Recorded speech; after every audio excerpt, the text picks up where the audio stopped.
தான் இந்த டிவிடிக்கு நம்ம பயன்படுத்த முடியும். ஏன்னா கால்கள்ல அதிகப்படியான ரத்த கட்டுகள், அதாவது அந்த பிளட் கிளாட்ஸ் அதிகமா அந்த வெசல்ஸ்ல இருக்கும். ஸோ இப்போ நிறைய பேர் சர்ஜரி பண்ணிக்கும் போது என்ன ஆயிரும் அப்படின்னா அந்த பிளட் வெசல்ஸ் வந்து ரிமூவ் பண்ணிடுவாங்க. ஸோ அது அதுக்கு மேல ஃபங்க்ஷன் ஆகாது.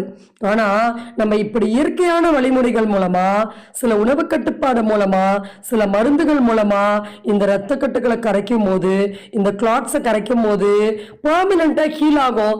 இந்த டீப் வெயின் ப்ராப்ளமும் சரி, இதுல இருக்கக்கூடிய கால்கள் கருமை நிறமா கருத்து கொண்டே போறதும் சரி, இன்னும் இந்த கால்கள் இருக்க புண்களும் சரி, நமக்கு பெர்மனண்டான ஹீலிங் வந்து கிடைக்கும். ஸோ அதற்குத்தான் போன பதிவுல சில விஷயங்கள் சொன்னோம். அதை நம்ம மறுபடியும் ரீகால் பண்ணலாம். இப்போ அடுத்த போட்டோ பார்க்கலாம். நீங்க ஃபர்ஸ்ட் போட்டோ வந்து ட்ரீட்மெண்ட் பிஃபோர் போட்டோ, லாஸ்டா தேர்ட் போட்டோ வந்து ஆஃப்டர் ட்ரீட்மெண்ட். அந்த வீக்கம்லாம் குறைஞ்சி எந்த அளவு கால்கள் வந்து வத்தி